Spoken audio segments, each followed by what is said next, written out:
Hello, hello, Cancer Collective. Ako po si James from James Tarot PH. Ito po ang inyong weekly reading para po sa November 17 hanggang November 23. So mga Cancer, let's begin. Inhale and exhale. At the center of your reading, you have the Justice card. Beautiful. In the area of what you want, you have the Wheel of Fortune. Yes, napakaganda. In the area of your what you need, you have the Queen of Pentacles. Lovely.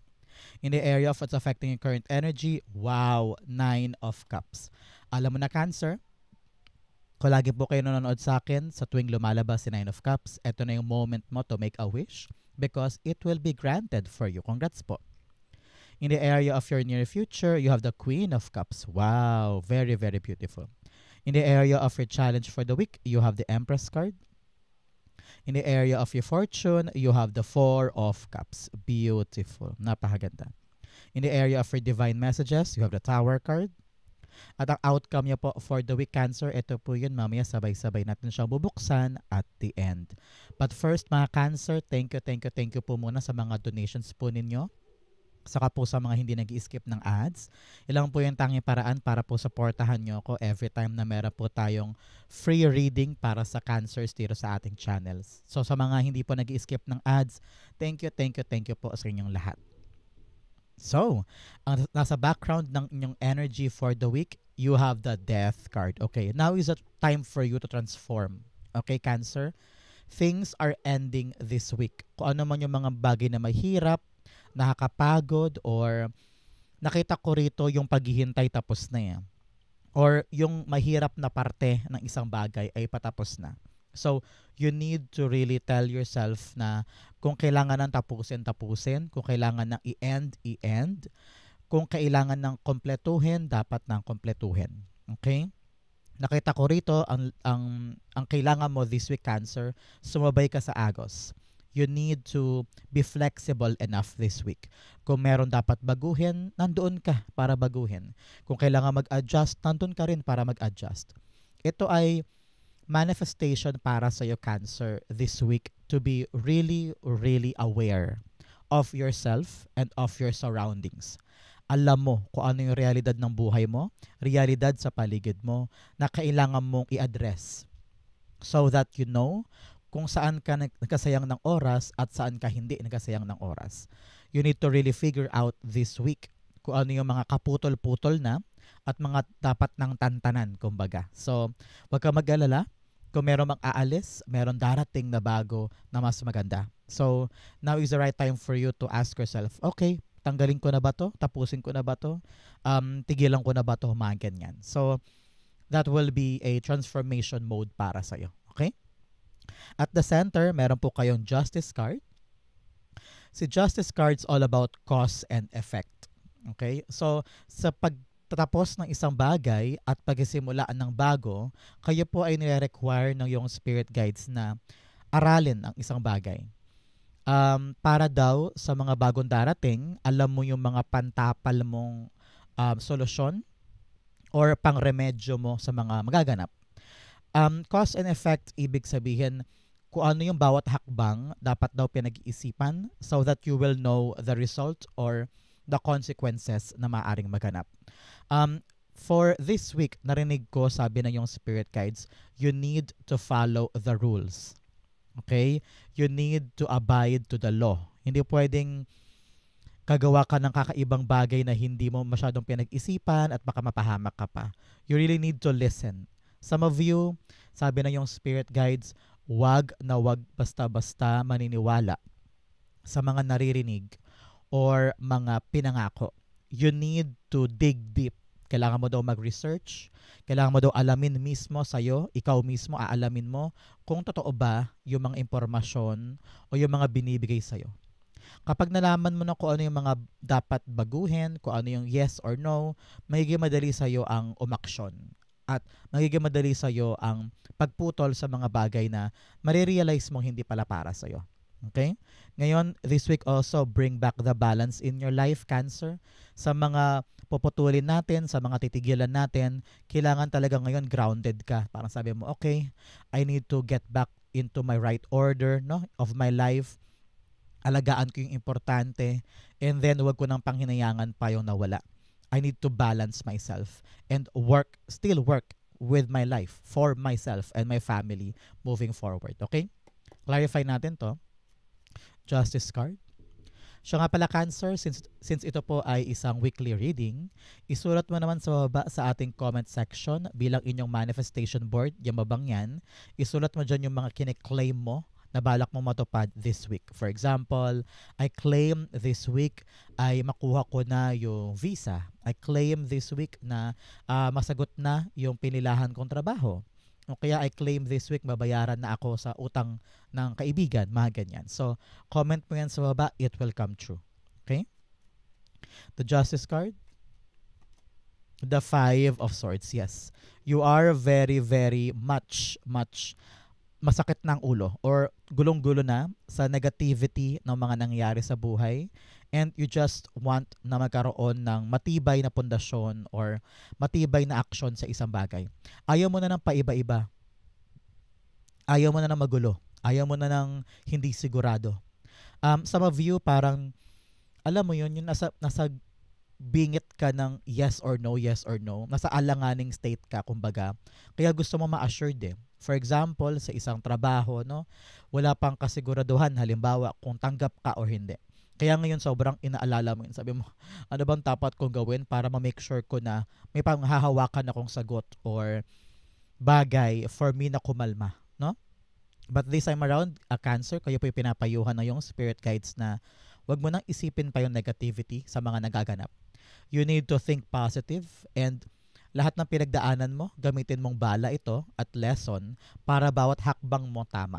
Most especially kung kayo po ay may mga legalities or may mga kaugnayan sa batas or halimbawa mga legal documents, no? Alam ko masakit sa ulo yan, pero panahon na daw para mag-isip ka ng tamang hakbang so that you will reach the good outcome from all of this. Okay? In the area of what you want, you have the Wheel of Fortune. Yes, gustong-gusto mo nang magbago yung kapalaran mo. Some of you nanggaling sa isang mahirap na sitwasyon, maaaring iniisip mo hindi ako makagalaw or hindi ako makawala dito. Pwede talagang legalities ito or usaping bahay, usaping mana, usaping pamilya, or usaping legalidad. And you are actually asking yourself, paano ba to, hindi ko na alam. But you will see, this week makakahanap ka ng tamang hakbang na talaga namang swak sa iyong kinalalagyan ngayon at iyong sitwasyon ngayon, at yan ang puputol o titigil sa lahat ng mga alalahanin mo. Okay? So the wheels are really turning in your favor. Huwag ka mag-alala. Nakita ko rito yung hardship mo, yung pagkadurog mo or kinasasangkutan mo ngayon na problema ay magiging okay na at giginhawa na rin yung pakiramdam mo dyan. Okay? Clarify natin.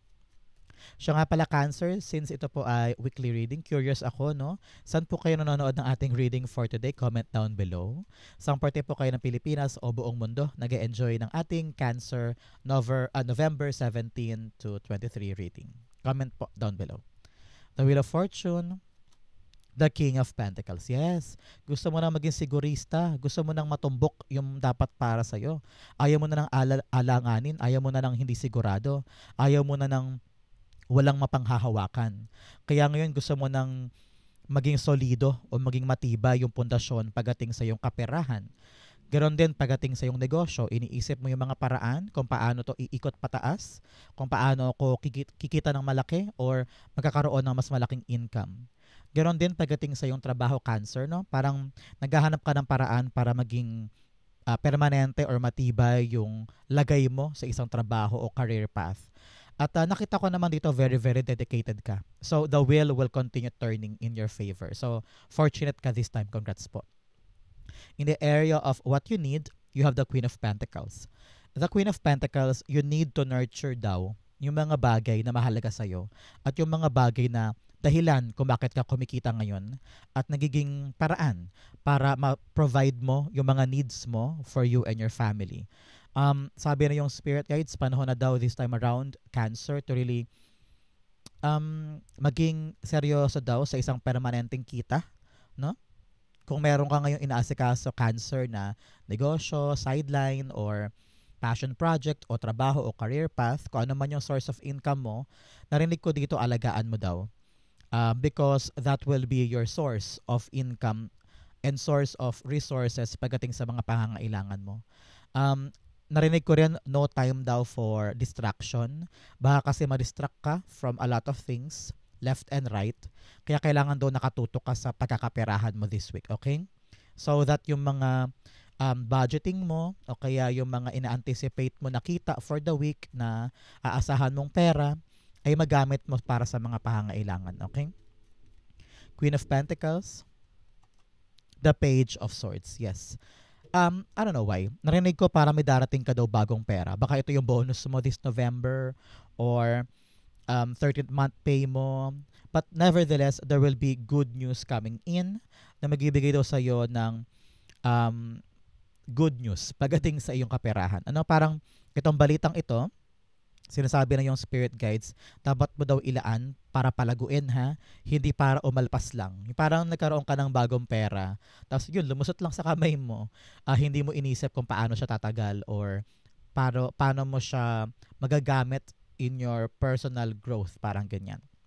But your spirit guides are also advising you, Cancer, na pagdating daw sa yung pinagkakapirahan this time, whether negosyo mo man yan, trabaho, or permanent job, dapat daw aralin mo daw mabuti. Parang you need to learn more, no?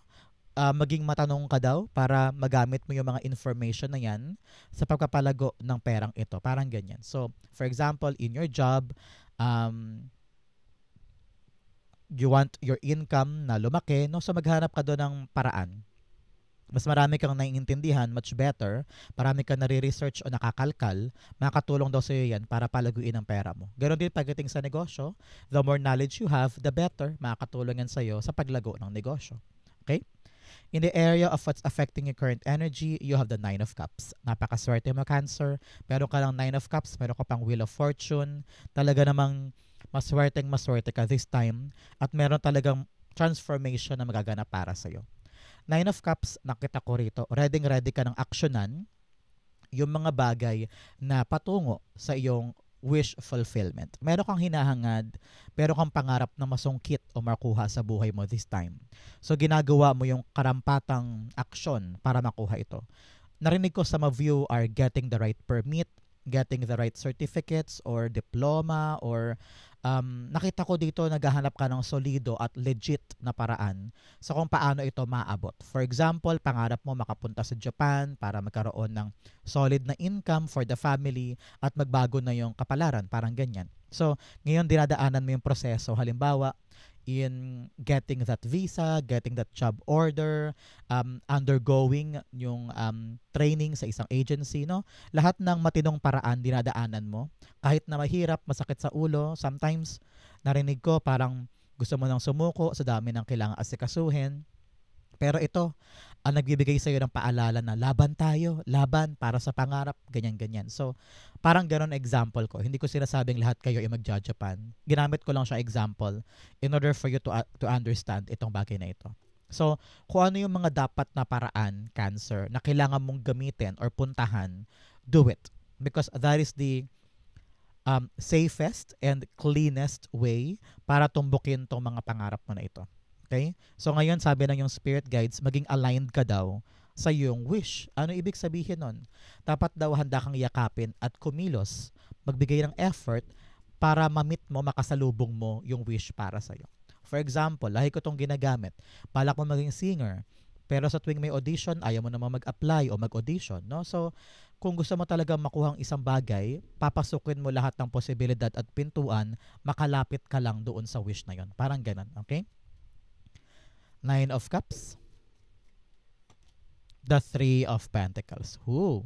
Sabi sa iyo na yung spirit guides, meron daw mga taong makakatulong sa iyo this time in order for you to achieve this dream. For example, pangarap mo na ma-promote sa trabaho. So, itong mga taong to ang maaaring maging backer mo or sila yung magpapatunay sa iyo na yes, you are up for this promotion. Or sila talaga yung tutulong sa iyo para mahanda yung mga papeles, ganyan. But nevertheless, kung ano man daw tong wish mo, Cancer, these people will be sent to you by God para tulungan kang ma-achieve tong dream na to. So, you're not working alone. No? In the process of your transformation, at paabot sa bagong antas ng buhay mo, may mga tao talagang gagabay sa'yo para maabot yan. So congrats po. In the area of your near future, you have the Queen of Cups. Queen of Cups is all about you nurturing and also taking care. Kasi itong si Queen of Cups para siyang nanay. Inaalagaan niya yung blessing na meron siya. Tingnan mo, hawak-hawak niya yung cup. Pero yung cup mukha siyang trophy, di ba? So ibig sabihin parang nakamit mo na yung desired mong bagay, especially here with the Justice card, at kayo po ay nire-require na yung spirit guides na alagaan ito para tumubo at maging abundant in your life, yumabong, lumaki. So kung kailangan mo mag-aral, kung kailangan mo mag-undergo ng training, kung kailangan mong busisiin siya, gawin mo ang lahat ng mahakaya mo para ma-master mo yung isang bagay, para ang kapalit ay paglago ng kaperahan mo. But here, your spirit guides are really telling me, ramdam ko yung kaligayahan in your part, Cancer. Sabi niya, you'll be very, very happy soon kapag nakamit mo na tong hinihiling mo. At alam daw niya na ilalaan mo yung buong puso mo para pangalagaan ito. So, napakaganda for all of you. Clarify natin siya. Queen of Cups being clarified by the Four of Pentacles. Wow, 4-4. Four of Pentacles and a Four of Cups. 4-4 po is an angel number of protection. So, your spirit guides, your angel guides are protecting you this time. So, wag po kayo mag-alala. All is well, not just for you, but your whole family. Okay po kayong lahat, okay?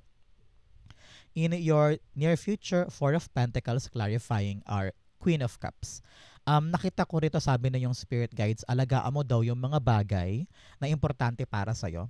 And then, you need to realize yung mga bagay na pilit mong niyayakap, and then alam mo na ramdam mo to with your intuition na hindi na sila parte pa ng buhay mo.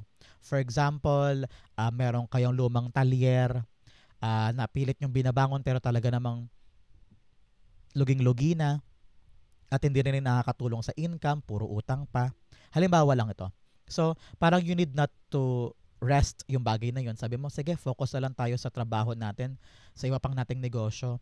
Baka yung itong bagay na ito na pilit nating, alam mo yun, niyayakap pero talagang wala na. Baka kailangan na i-let go yun.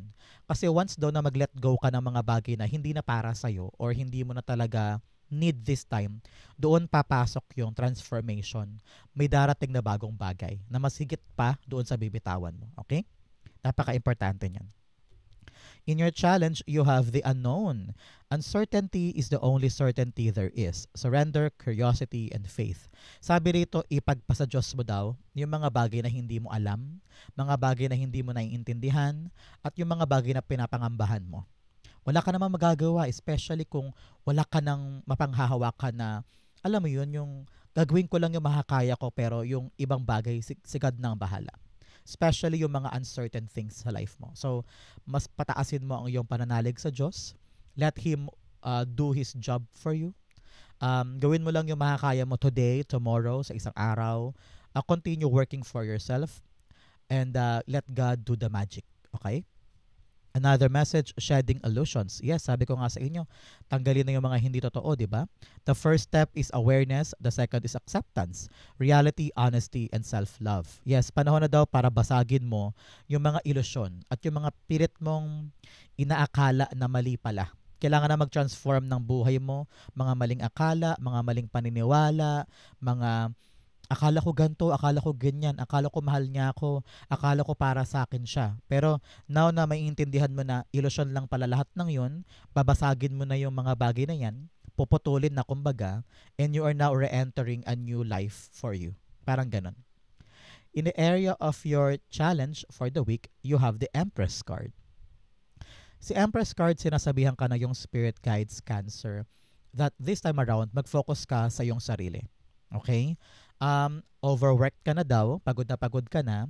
Some of you parang bigay ng bigay sa iba, pero hindi mo daw sinasama ang sarili mo sa equation. Kumbaga, lagi kang nagbibigay for others, wala kang tinitira for yourself.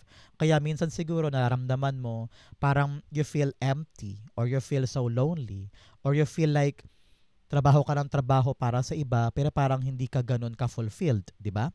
So, para maramdaman mo yung fulfillment, happiness, contentment sa buhay mo, dapat daw inuuna mo ang sarili mo. So that if you feel good, magiging madali sa yung buuin, pagtrabahuhan, yung mga bagay na nilalaan mo para sa ibang tao. For example, sa anak, sa magulang, sa kapatid, para magkaroon ka ng kumpiyansa at lakas sa loob na ilaban yung buhay for them, dapat ikaw mismo buo ka muna. Love yourself, protect yourself. Narinig ko rin dito, ang tawag dun parang i-spoil mo daw sarili mo para ibigay mo naman sa sarili mo yung kaligayahang gusto mo. Okay? So that you will appreciate your life even better. The Empress card, the Three of Wands. Yes. Some of you are waiting, and standing there, waiting for something to happen. Pero nakita ko rito that you need to protect yourself while you're waiting for something to happen. May hinihintay kang go signal, balita, or pagdating ng isang oportunidad sa buhay mo. Minsan, naaatat ka na. Minsan, nawawalan ka na ng pasensya. Sabi mo, ano ba yan? Hanggang kailan ba ako magtsatsaga at maghihintay? Kaya ngayon, mas kailangan mong pagtuunan ng pansin ng sarili mo para pag buong buo ka at meron kang self-love for yourself, kayang-kaya mong hintayin at kayang-kaya mong imanoobra yung mga darating na blessing. Most especially sa mga pagkakataong naghihintay ka sa himala o naghihintay ka sa magandang sagot. Love yourself so that buo ka while doing this for yourself, okay? Napaka-importante niyan. In your fortune, you have fellow travelers, support is all around you. Sabi ko nga sa inyo, with the Three of Pentacles, meron tutulong sa'yo pagdating sa mga problema mo. You have great adventure, take a risk, venture forward. Panahon na daw para mag-risk ka naman, sumugal ka naman sa buhay mo, habulin mo yung mga bagay na gusto mong mag-grow, di ba? At gusto mong makamit in your life.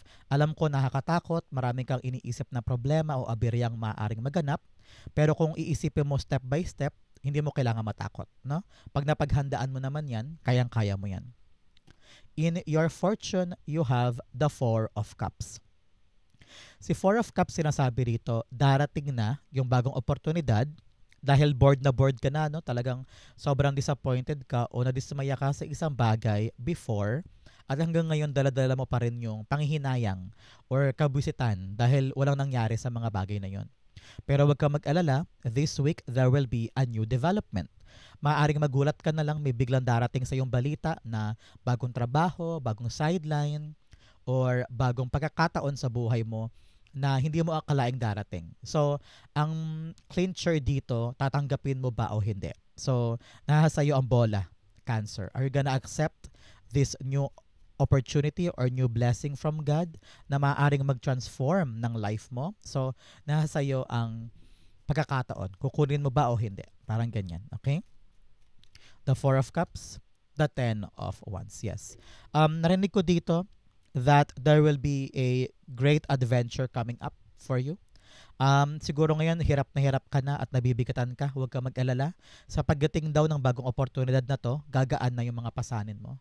Kung ano yung mga heartbreak, heartache, sakit sa ulo, pinanghihinayangan mo o kaya mga kinikim-kim mo na sakit from the past, from whatever happened in the past, meron kang new chance this time para umasenso ka at mawala na lahat ng bigat na pinapasan mong ito. So congrats po. Ito na yung chance mo, grab it. There will be a lot of work, yes, pero ang importante, lalaya ka na doon sa mabigat na parte ng buhay mo. So congrats po. So Cancer, i-like mo tong video na to para makuha mo tong energy of a new opportunity at pagkawala sa bigat ng iyong pinapasan. So congrats. Like na this time, Cancer. Okay? In your divine messages, meron po kayong a win-win outcome is forecast. Wow! Ano man daw ang mangyari, Cancer, panalo ka. Okay? Yan, kita nyo ba? Yan. Another message, you have meditate and contemplate. Especially daw sa mga pagbabago at sa mga hakbang na gagawin mo, mas magandang nag-contemplate ka muna, no? Parang nag-double check ka muna o tinitignan mo munang mabuti, nire-evaluate mo, kumbaga, yung bawat hakbang daw mo this time, okay? In your divine messages, you have the Tower card. Yes, things are changing for the better. Things are really binabago ni God, nire-rearrange ni God para sa pagbabago na dapat mong maganap o dapat mong makuha this time. Meron daw matatapos na at meron daw sisibol na bagong bagay. So, narinig ko, huwag mong pigilan ang mga pagbabago. Don't force things to happen. Huwag mo rin kontrolin. Iba nga dapat maganap. Wait lang, inom lang ako water. Oh my God, nasabid ako, God. Yung throat chakra ko this time, parang siyang naipit ganun. Well, sinasabi lang yung spirit guides na parang ang narinig ko, control your emotion, control your voice, most especially kapag naiirita ka sa mga bagay na hindi mo makontrol or out of your hands, kumbaga.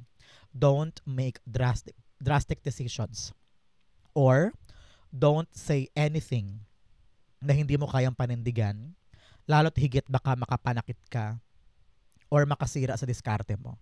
Narinig ko, don't complicate things. My God, that throat chakra, ang naramdaman ko sa inyo. So, ngayong linggong ito, Cancer, what I'm hearing, bantayan mo ang iyong salita. Because things are really rearranging in your life. Kaya kalmahan mo ang puso mo, kalmahan mo ang dila mo, kalmahan mo ang iyong emosyon. Okay? The Tower card, the World card, yes. Things are ending talaga. Meron ng completion dito. Nakita ko na you are entering a new portal in your life. Kaya kung ano man yung magulo, dapat nang bitawan, dapat nang pabayaan, isara mo na yun para makaabante ka na sa next level ng buhay mo. Okay? You're about to enter something powerful and successful in your life. So, kung ano man yung mga nagka-crumble sa buhay mo, especially in the past, let it crumble para pumasok ka na sa new era. Okay? Good for you. Ang outcome mo, yan, Cancer. But first, bigyan mo na kita ng fortune cards. Nako, nasa isip ko pa rin yung throat chakra. So, make sure talaga, Cancer, bantayan ang dila, bantayan ang kasabihan. Okay? Baka ma-misinterpret ka kasi or baka meron kang hindi minimin pero hindi nila maintindihan. You have Quill, get back to basics. Yes, simplihan mo lang daw this time. You have Star, guaranteed success. Yes, wow. Meron daw po kayong garantisadong tagumpay this time. Now, the message of Flag, do not be tempted to lower your standard. Huwag mo daw hayaan na manatili ka sa bababa or kakarampot lang daw yung makuha mo. Kailangan fight back and reach for your dreams. You have Ram, a stubborn, aggressive person. Meron daw pong taong matigas ang ulo sa buhay mo. Either iwasan mo yan or tuktukin mo ang ulo niya para maintindihan niya. No? Depende po sa sitwasyon ninyo ang dapat mong ikilos laban sa taong ito. Okay? Ang iyong outcome, Cancer, for November 17 to 23, the Knight of Wands. Yes. Ito po ay deliverer of good news at sinasabihan ka, you're on to a great adventure. Nakita ko for some of you are gonna travel, parang may pupuntahan kang lugar because nandoon yung swerte o nandoon yung oportunidad at talaga mag-e-enjoy ka sa gagawin mong ito. So ngayon kailangan daw maging palaban ka, maging go-getter ka, sumubok ka lang, no? Huwag mo daw laging isipin yung negativity and buhayin mo sa puso mo yung sigasig at dedikasyon na itry at baka nandyan na yung good opportunity para sa'yo. So, nakita ko you'll be very, very excited. You'll be very, very happy sa paparating na magandang balita. Congrats po. Okay, tumatapon siya. The Knight of Wands being clarified by the Ace of Cups. Yes, wow. Tuwang-tuwa ang puso mo. Ito ay walang pagsidlan na happiness, siksik-liglig na kaligayahan ang darating sa'yo. Because what's coming in sa buhay mo this time, Cancer, ay talaga namang parang magbibigay sa'yo ng, I don't know why, kitang-kita kita na parang tumatalon ka sa saya or hindi ka makapaniwala na dumating na siya, parang ganyan. So, whatever coming na papasok sa buhay mo this time, talagang ito ay umaapaw na kaligayahan na magudulot sa'yo sa isang bagong pagkakataon na susugod ka, lalaban ka, sabi mo, I will use my love and passion to achieve this because I don't want to waste the opportunity. Parang ganyan. So, sugod, laban, kunin mo yan, ikakaligaya mo ang outcome ng bagay na yan. So, Cancer, ito po ang inyong November 17 to 23. Sana po yung nakaresonate ka. Comment down below and I'll be reading your messages. Thank you again for watching hanggang dulo, Cancer. I love you. Tandaan, ang dila, ang bibig, bantayan. This has been James for James Tarot PH. God bless everybody.